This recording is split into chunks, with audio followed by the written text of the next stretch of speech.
어, 오늘 말씀의 제목부터 사실 이렇게 마음에 딱 와닿지는 않습니다. 하나님 우리를 사랑하신다면 왜 우리에게 시험을 주실까? 있는 시험도 거두어 가셔야 되는데 우리를 사랑하시기 때문에 시험을 주신다라고 하는 이제 제목으로 함께 말씀을 나눌 텐데 결국 말씀의 끝자락에 여러분 이 제목이 이해가 될 수 있기를 소망합니다. 하나님이 정말 우리를 사랑하시기 때문에 우리에게 시험을 주신다는 이 말씀이 좀 믿어지고 인정이 좀 됐으면 좋겠습니다. 오늘 본문 우리가 44장 창세기 44장을 보는데 하나님께서 믿음의 사람들의 어떤 영적 성장과 삶의 변화를 이루시기 위해서 믿음의 사람들을 시험하는 내용이 오늘 본문에 좀 기록이 되어 있습니다. 성경에서 말하는 시험은 두 가지를 우리가 생각할 수 있지요. 먼저는 사탄이 사람에게 주는 시험이 있고 또 하나는 하나님께서 믿음의 사람들에게 주시는 시험이 있는데 목적이 다르죠. 사탄이 사람을 시험하는 목적은 결국 믿음의 사람들을 넘어뜨리려 하는 것, 그것이 사탄이 시험을 주는 목적입니다. 그래서 세상 즐거움으로 사람을 막 유혹하고 또 어떤 육체의 본성을 따르도록 막 유혹합니다. 그래서 죄를 짓게 만들고 결국 하나님에게서 멀어지게 하는 것, 믿음의 사람들로 하여금 하나님에게서 멀어지게 하는 것이 사탄이 사람에게 우리에게 주는 시험의 목적입니다. 여러분 성경에서 맨 처음 등장하는 사탄의 시험은 우리가 잘 알고 있는 것처럼 아담과 하와에게 뱀이 유혹한 선악과의 시험이었습니다. 하나님께서 아담과 하와에게 분명히 말씀하셨어요. 동산에 있는 모든 나무의 열매는 먹어도 되되 중앙에 있는 선과 악을 구별하는 나무의 열매는 절대로 먹으면 안 된다. 먹으면 정령 죽으리라. 먹으면 죽는다고 말씀하셨어요. 그렇게 말씀하셨는데 뱀이 하와를 찾아와 가지고 그거 먹어도 절대 죽지 않는다. 오히려 그거 먹으면 너희 눈이 밝아져서 하나님과 같이 될 것이다 라고 유혹을 했습니다. 하와가 그 뱀의 유혹의 말을 듣고 다시 그 선악과를 쳐다보니까 예전에 보는 것과 다르게 보였어요. 예전에는 하나님 먹지 말라고 해서 관심을 안 두던 거였는데 뱀의 유혹을 받고 다시 쳐다보니까 보암직도 하고 먹음직도 하고 지혜롭게 할 만큼 탐스럽게 보이기 시작했습니다. 여러분 사단이 그렇게 시험하면 그렇게 또 보여요. 우리가 그렇게 만드는 것이 또 시험이죠. 그래서 하와는 그 선악과를 먹고 또 아담에게도 먹게 했습니다. 결국 아담과 하와는 그 하나님 말씀에 불순종하게 돼서 에덴 동산에서 쫓겨나게 됐어요. 여러분 이 쫓겨나게 하는 것이 사단의 목적입니다. 시험의 목적이라는 것이죠. 사단의 시험은 예수님에게도 찾아왔어요. 예외가 아니었습니다. 예수님이 광야에서 40일을 금식하셨을 때 사단이 찾아와서 세 가지를 시험합니다. 내가 만약 하나님의 아들이거든 첫 번째 돌덩이를 떡덩이가 되게 하라. 또 두 번째 예수님을 성전 꼭대기로 데리고 가더니 성전에서 뛰어내려봐라. 그러면 천사들이 너를 붙들어 줄 것이다. 세 번째 높은 산에 예수님을 데리고 가더니 온 세상을 다 보여주면서 여기서 내게 절하면 이 온 세상을 다 너에게 주겠다. 나를 경배해라. 이렇게 세 가지로 시험하는데요. 여러분 다 어떤 인간의 본성을 자극하는 유혹입니다. 또 인간의 욕심을 자극하는 다 유혹이에요. 예수님께서는 이 모든 사단의 시험을 하나님의 말씀으로 다 물리치셨습니다. 이유는 사람의 힘으로 그 사단의 시험을 이길 수가 없다는 것을 몸소 보여주신 것이죠. 오직 하나님의 말씀으로만 이겨낼 수 있다는 겁니다. 여러분 갈수록 그 하나님의 백성들을 빼앗으려고 하는 이 사단의 시험이 더 거세집니다. 여러분 거세진다고 하는 것은요, 또 뭐 더 폭력적이라든가 더 큰 물결로 다가온다든가 그런 게 아니고요, 더 분별할 수 없을 정도로 찾아온다는 겁니다. 이게 거세진다는 표현이에요. 이게 사단의 시험인가 아닌가를 우리가 분별을 하지 못해요. 더 그럴듯한 모습으로 찾아오고요, 이거는 절대로 사단의 시험이 아니라고 생각될 만큼 너무 비슷한 모습으로 우리가 더욱 타당하게 여길 수 있도록 그런 시험을 우리에게 한다는 것이죠. 우리가 영적으로 깨어있지 않으면요, 사단의 시험인지 아닌지 분별조차 할 수 없습니다.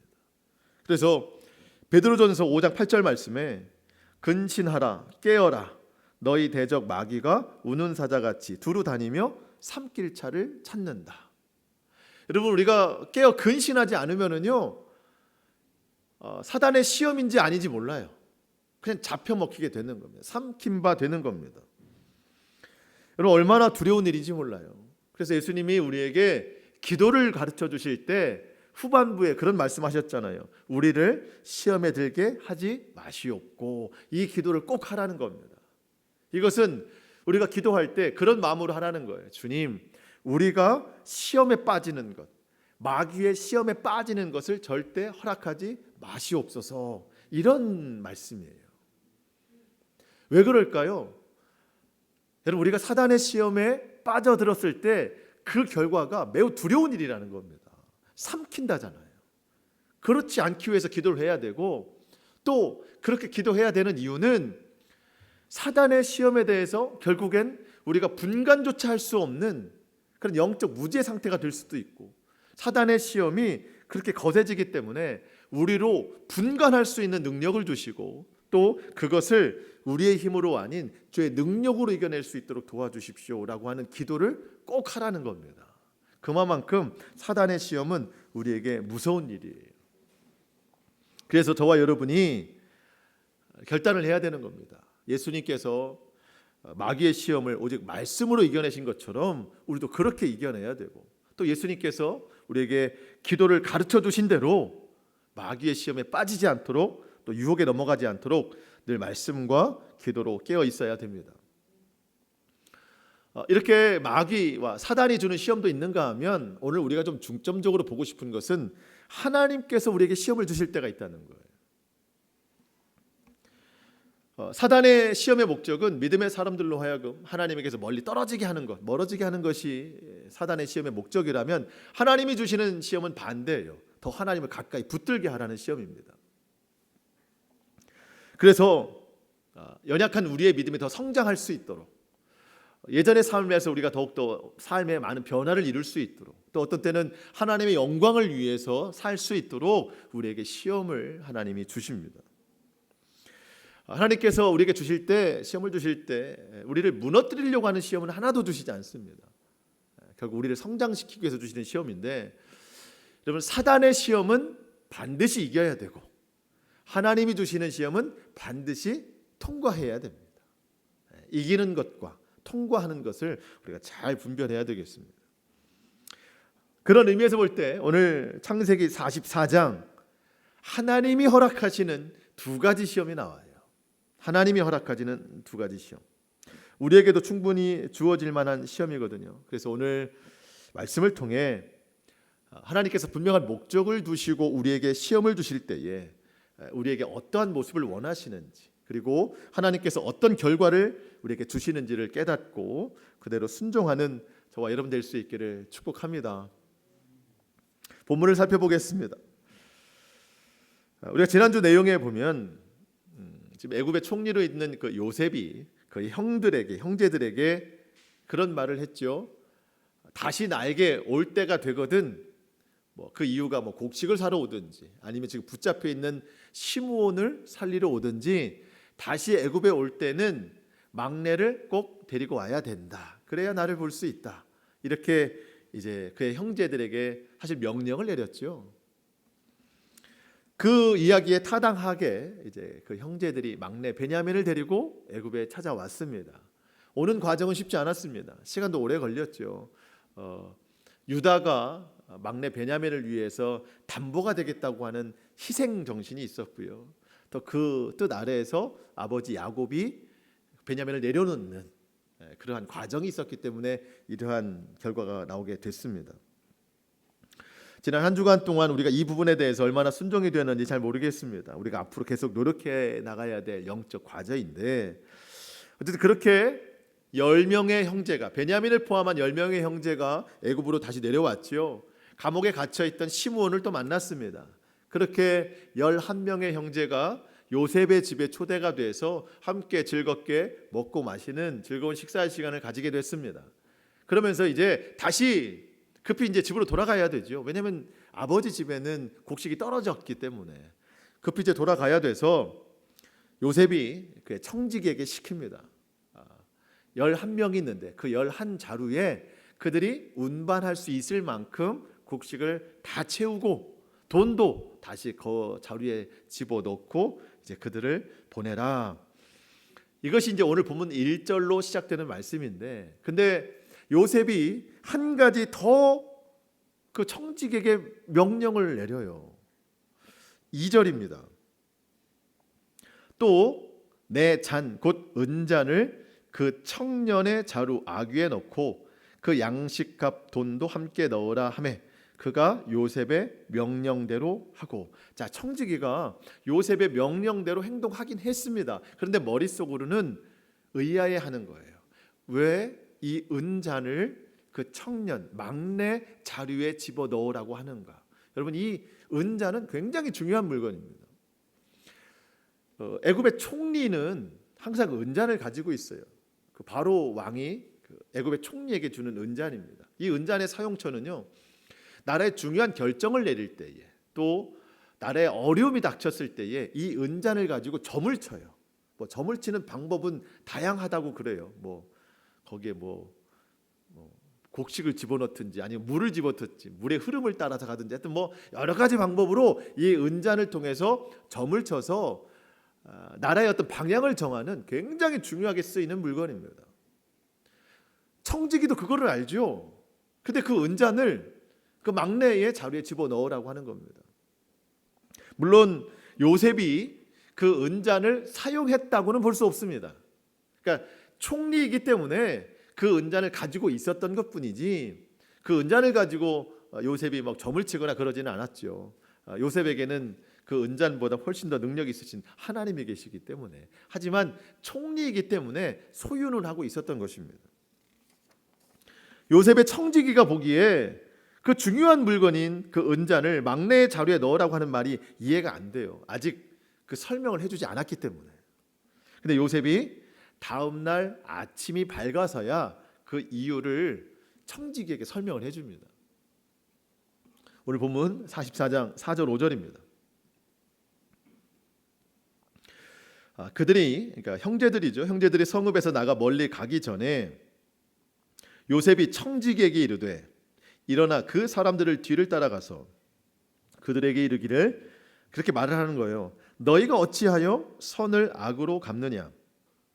이것은 은잔은 내 주인이 가지고 마시며 늘 점치는 데 쓰이는 것이 아니냐? 너희가 이같이 하니 악하도다. 이렇게 가서 말을 하라는 거예요.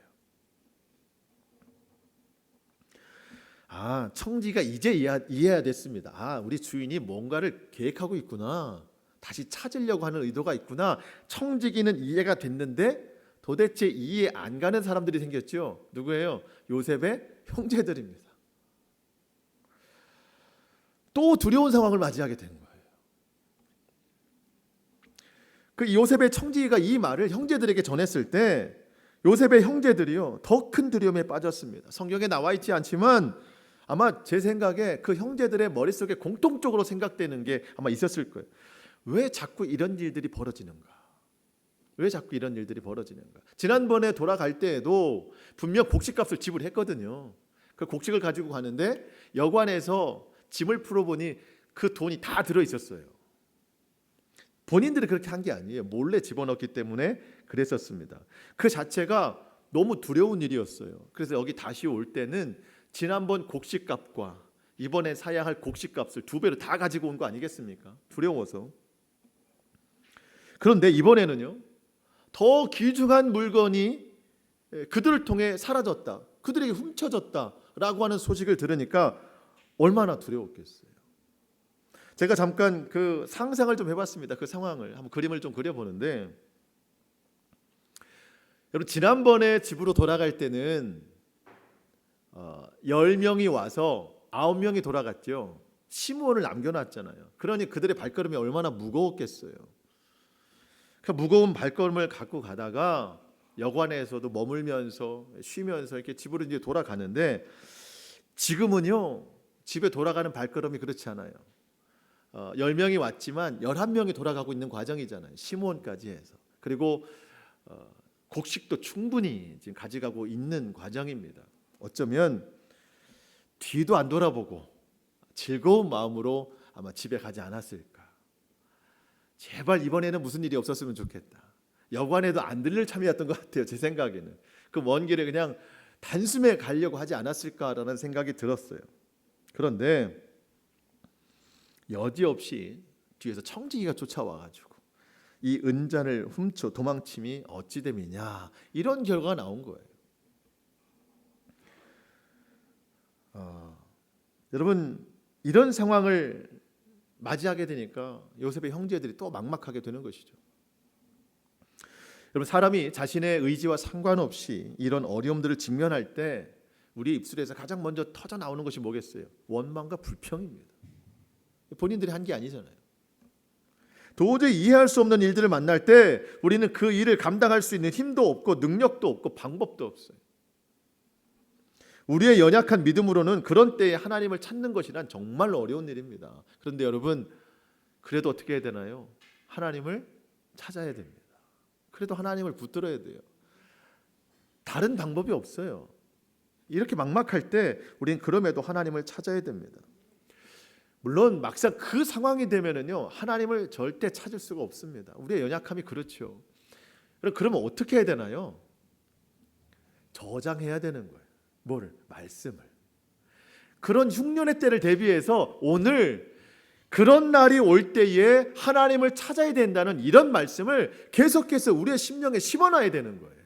그래야 그런 때 열매를 맺는 겁니다.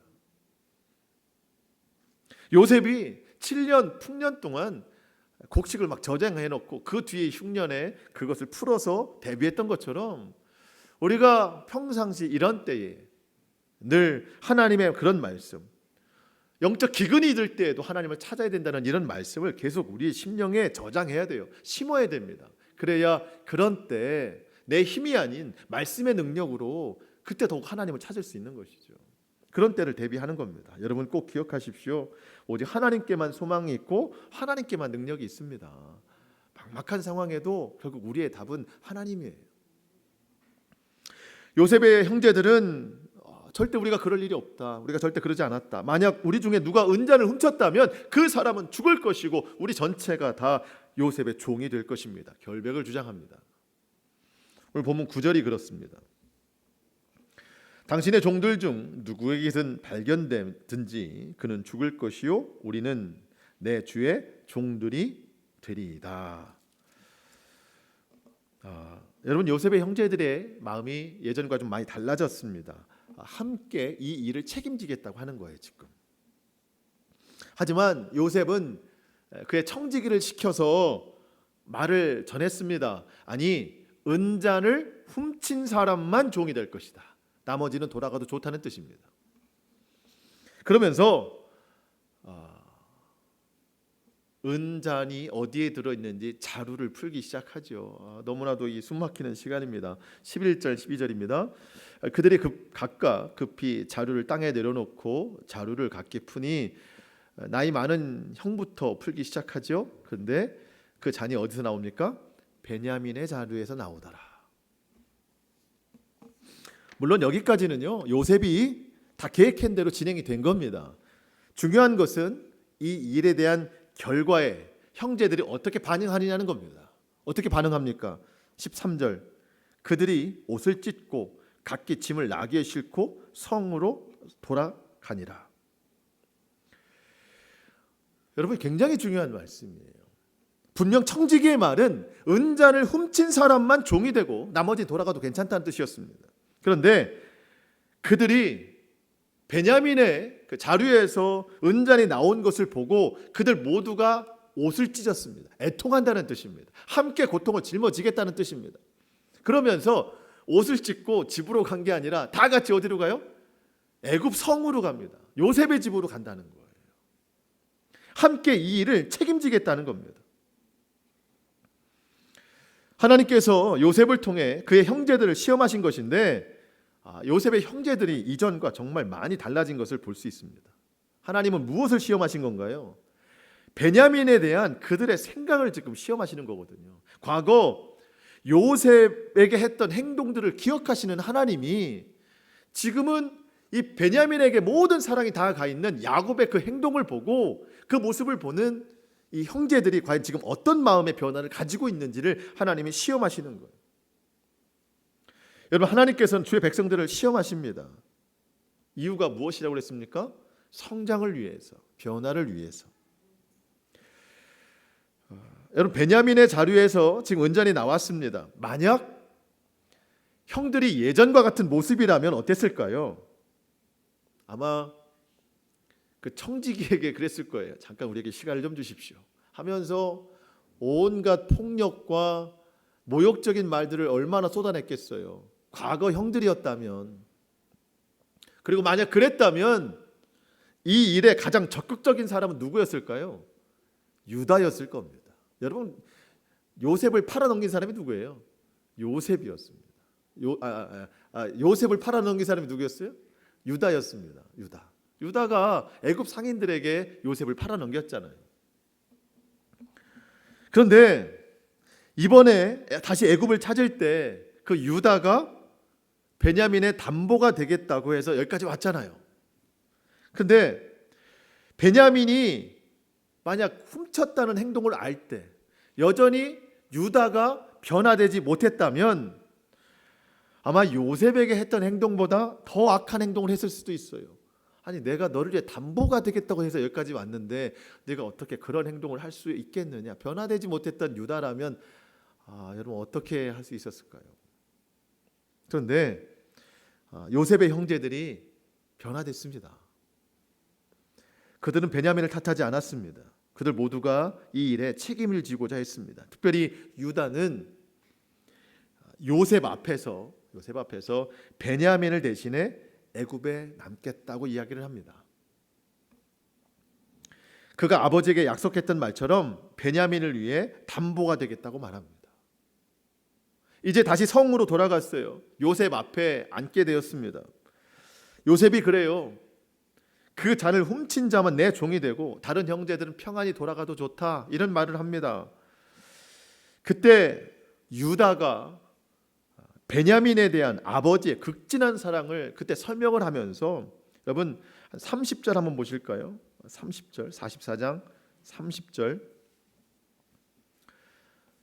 이런 설명을 합니다. 아버지의 생명과 아이의 생명이 서로 하나로 묶여 있거늘 이제 내가 주의 종 우리 아버지에게로 돌아갈 때에 아이가 우리와 함께 가지 아니하면, 하면서 우리 아버지는 죽을 수도 있습니다. 베냐민과 함께 가지 않으면 죽을 수도 있습니다. 그러니 베냐민을 대신해 내가 담보가 되어 남겠으니 저 아이를 다른 형제들과 함께 보내십시오. 33절 이제 주의 종으로 그 아이를 대신하여 머물러 있어 내 주의 종이 되게 하시고 그 아이는 다른 그의 형제들과 함께 올려 보내소서. 하나님께서 이 모습을 기대하시면서 요셉을 통해 은잔으로 그 형제들을 시험하신 것입니다. 시험하셔서 그들의 성장을 보시려고, 그들의 변화를 보시려고. 그래서 결국 이제 곧 이스라엘을 이룰, 나라를 이룰, 그러면서 하나님 나라 백성으로서 온전한 모습으로 살게 하시는 것, 이게 하나님 시험의 목적입니다. 변화시키는 것, 성장시키는 것. 여러분, 사탄의 시험에는요 달콤한 유혹이 있지만 하나님의 시험에는요 이런 시련이 있습니다. 시련. 하나님께서 주시는 이 시험을 통해서 여러분 우리의 그 뾰족뾰족 모난 이 모든 것들을 하나님이 시험을 통해서 깎아주시는 거예요. 때로는 나의 어떤 움푹 패인 어떤 상처, 마음의 아픔, 이런 것들을 말씀으로, 훈련으로, 시련으로, 시험으로 또 채워주시는 거예요. 여러분, 그렇게 해서 하나님이 원하시는 온전한 모습으로 우리를 성장시켜 나가시는 겁니다. 변화시켜 나가시는 겁니다. 제가 오늘 말씀의 제목을 이렇게 잡은 이유가 있습니다. 야고보서 1장 12절 말씀 때문인데요. 제가 읽어드리겠습니다. 야고보서 1장 12절 시험을 참는 자는 복이 있나니 이는 시련을 견디어낸 자가 주께서 자기를 사랑하는 자에게 약속하신 생명의 면류관을 얻을 것이기 때문이라. 여러분, 시험을 참는 자는 복이 있습니다. 그 시험이 어떤 모습이에요? 시련을 견디어내는 자예요.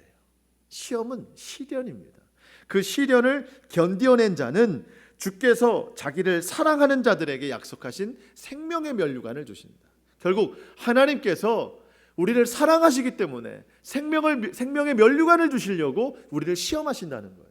사랑하시기 때문에 시련을 주시는 거예요. 결국 생명의 면류관을 주시기 위해서. 여러분, 우리가 이것을 인정하고 믿어야 되겠습니다. 우리를 연단시키기 위해서, 우리를 훈련시키기 위해서 시험하시는 것입니다. 만약에 요셉의 형제들이 이 은잔 시험을 통과하지 못하고 그냥 베냐민만 애굽에 가고 나머지 형제들은 집으로 갔다 그랬다면 하나님은 또 다른 방법으로 계속 시험하실 겁니다. 그냥 그거로 끝내시는 게 아닙니다. 왜 그럴까요? 하나님이 아브라함에게 약속하셨어요. 이삭에게 약속하셨습니다. 야곱에게 약속하셨습니다. 그 야곱에게 하신 약속이 그 아들들에게 그대로 전해지는 겁니다. 내가 영원히 너희와 함께할 것이다. 함께하되 그들을 온전한 모습으로 하나님 나라 백성 삼으시는 것이기 때문이죠. 하나님은 절대 포기하지 않으십니다. 그들을 사랑하는 것도 포기하지 않지만 그들을 시험하는 것도 결코 포기하지 않으십니다. 그들의 온전함을 위해서. 아마 여기서 다 집으로 돌아갔다면 또 가나안에서 여러 가지 시험을 하나님은 또 하실 거예요. 하나님의 시험은 멈추지 않습니다. 여러분, 하나님께서 오늘 나의 믿음의 성장과 변화를 시험하고 계시는 것은 무엇입니까? 혹 내게 시련이라고 느껴지는 것은 무엇입니까? 여러분, 하나님의 뜻에 우리가 온전히 순복할 수 있기를 축복합니다. 여러분, 여전히 내가 변화되지 못하는 것이 있다면 마치 요셉의 형제들이 그 베냐민의 그 자루에서 은잔이 나왔을 때 서로 막 옷을 찢었어요. 애통하는 마음으로. 그리고 함께 성으로 돌아간 것처럼 오늘 여전히 내 마음에 내 삶에 변화되지 못한 것이 있다면, 하나님의 시험이 있다면 오늘도 우리 마음을 찢어야 되는 거예요. 그리고 하나님께로 돌아갈 수 있어야 됩니다. 하나님이 우리를 사랑하시기 때문에 우리를 변화시키기 위해서 우리를 시험하시는 것. 여러분, 그 시험이 계속되지 않도록 우리가 오늘 순복하는 게 중요할 것 같습니다. 그러한 지혜가 우리 모두에게 있기를 축복합니다. 오늘 본문을 통해서 하나님이 주시는 또 하나의 시험이 있다면 그 시험은 요셉을 시험하는 거예요. 하나님의 시험은 믿음의 사람 요셉에게도 제외가 되지 않았습니다. 하나님이 요셉과 같은 사람에게 시험하실 게 뭐가 있을까라는 생각이 들지만 여러분, 요셉도 여전한 또 연약한 인간의 모습인 건 마찬가지입니다. 하나님이 요셉을 시험하시는 것이 무엇일까요? 하나님이 요셉을 시험하시는 것은요, 하나님께서 요셉의 형제들을 지금 시험하셨잖아요. 요셉의 형제들을 시험하는데 누구를 통해 시험하셨습니까? 요셉을 통해 시험하셨잖아요. 요셉을 통해 시험하셨는데 하나님께서 요셉을 통해 그의 형제들을 시험하는 그 시험의 도구로 쓰임받는 것에 순종할 수 있느냐는 거예요.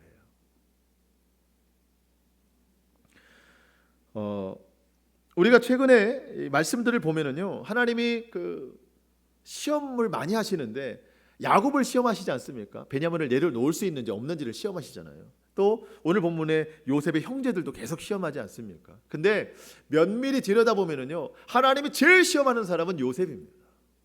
요셉의 모든 삶이 다 시험이었어요.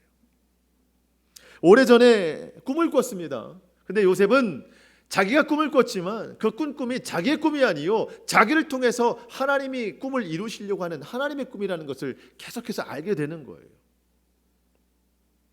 그래서 그 하나님의 꿈을 이루기 위해서 요셉은 모든 순간을 잘 견뎌냈습니다. 살아오는 모든 순간이 다 하나님의 시험이라는 걸 알게 됐어요. 그렇게 애굽의 총리가 돼서 곡식을 사러 온 형들을 처음 만났을 때, 그 형들이 요셉 앞에 절을 할 때 그 모습을 보고 요셉은 마음의 감정을 정말 절제해야만 했습니다. 여러분, 22년 만에 만났어요. 과거에 아픔과 상처가 있었습니다. 그 형들이 지금 절하고 있는 하나님의 꿈이 이루어지고 있는 모습을 볼 수 있었습니다. 그때 모든 것을 다 오픈할 수도 있었습니다. 하지만 여전히 하나님의 꿈이 남아있기 때문에 그것조차도 하나님의 시험이라고 생각했던 것 같아요. 그래서 감정의 절제를 가지고 형들을 맞이했습니다. 그리고 나중에 그 형들이 요셉이 듣지 못하는 줄 알고 자기들끼리 이거 과거에 우리가 요셉이 했던 죄 때문에 우리가 이런 죄를 당하고 있는 것이다, 이런 것을 옆에서 듣고 있을 때 요셉이 그 자리를 떠나가서 울고 다시 왔어요. 그러면서 시므온을 결박하는 모진 모습까지도 감당해야만 했습니다. 다 하나님의 시험이에요. 여러분, 요셉의 이 모든 과정 중에 하나님의 꿈을 놓칠 수 있는 여러 시험의 과정들이 다 있었습니다. 당장이라도 자신의 신분을 밝혀서 아버지와 베냐민을 애굽으로 데리고 와서 함께 살 수도 있었지만, 그렇게 되면 하나님의 꿈이 이루어지지 않는다는 것을 알고 아버지와 형제들의 어떤 성장과 변화를 놓칠 기회가 됨을 알고 하나님의 꿈을 이루기 위해서 모든 것을 참고 견디어냈습니다. 그래서 그들을 시험할 도구로 쓰임받고 있는 이 지금, 이것에 대한 하나님의 시험을 그도 받고 있는 겁니다. 형들이 지금 두 번째로 애굽에 찾아왔습니다. 베냐민을 데리고 왔습니다. 베냐민과의 만남도 하나님이 주시는 시험의 시간이었습니다. 여러분, 베냐민을 바라보고 요셉이 어떻게 했습니까? 오늘 본문 바로 앞장에 보면 43장 30절에 보니까요, 요셉이 아우를 사랑하는 마음이 복받쳐 급히 울 곳을 찾아 안방으로 들어가서 울고 얼굴을 씻고 나와서 그 정을 억제하고 음식을 차리라 하매. 여러분, 정을 억제합니다. 감정을 억제해요. 요셉은 자신을 통해 이루실 하나님의 꿈을 위해서 이 베냐민을 향한 이 들끓는 마음도 자제하고 아버지를 보고 싶은 마음도 억제하고 당장 형들에게 고통을 주는 이 일들도 감당을 해야 했습니다. 그중 하나라도 요셉의 마음대로 했다면 하나님의 꿈은 지체됐을 거예요. 또 다른 방법으로 이루어질 겁니다. 하나님은 또 다른 방법으로 요셉을 또 계속 시험했을 겁니다.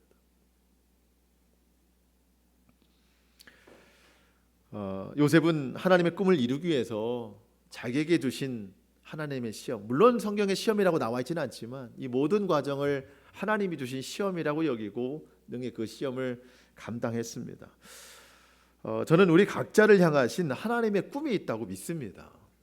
우리를 통해서 하나님께서 이루시고자 하는 그 분명히 그 꿈이 있는데, 물론 내가 그 하나님의 꿈이 무엇인지 정확히 알지 못한다고 해서 그렇다고 꿈이 없는 건 아닙니다.